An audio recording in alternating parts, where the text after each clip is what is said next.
প্রিয় বন্ধুরা, আজকে এলাম আমার লেখা একটা কবিতা নিয়ে। তবে আজকের কবিতাটা একটু ভিন্ন স্বাদের। এই কিছুদিন হলো জামাই ষষ্ঠী হয়ে গেছে।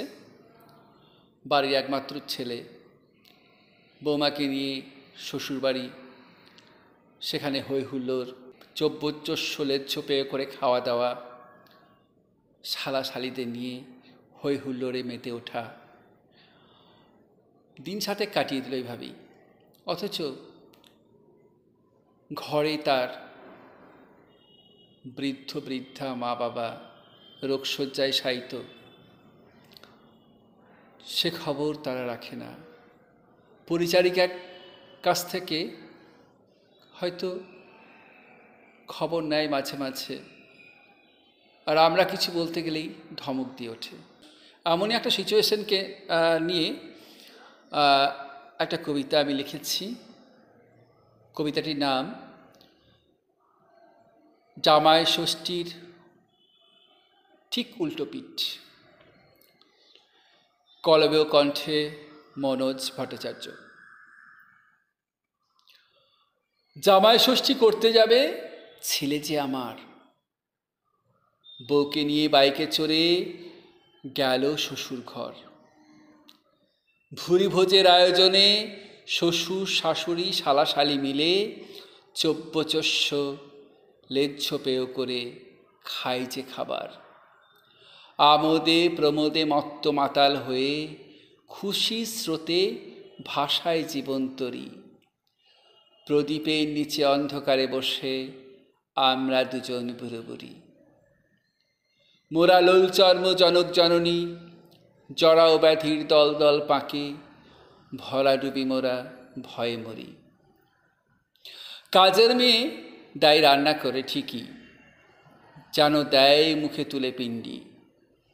চাঁদের মতো মুখটি করে খেয়ে নিতে হয় দিব্যি। কর্তব্যজ্ঞানী বৌমা ও ছেলে পরিচারিকারে ফোনটি করে কর্তব্য নেয় সেরে।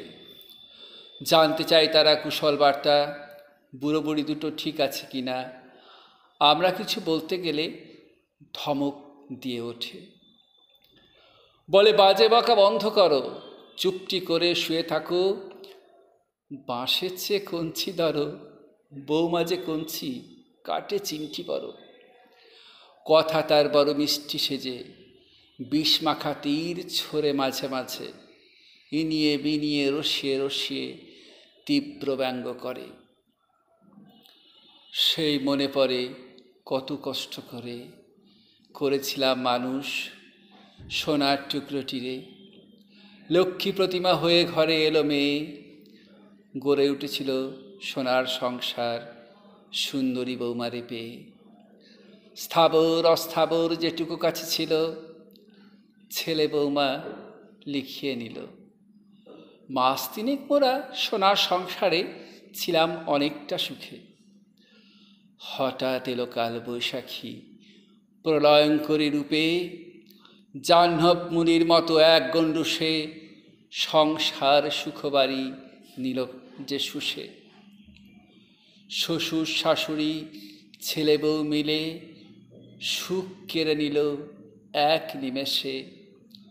তবু সন্তানের মা জামাই ষষ্ঠীর দিনে আপন সুখেতে জলাঞ্জলি দিয়ে প্রার্থনা করে সন্তানের তরে, ওরা যেন মা ষষ্ঠী চির সুখে থাকে।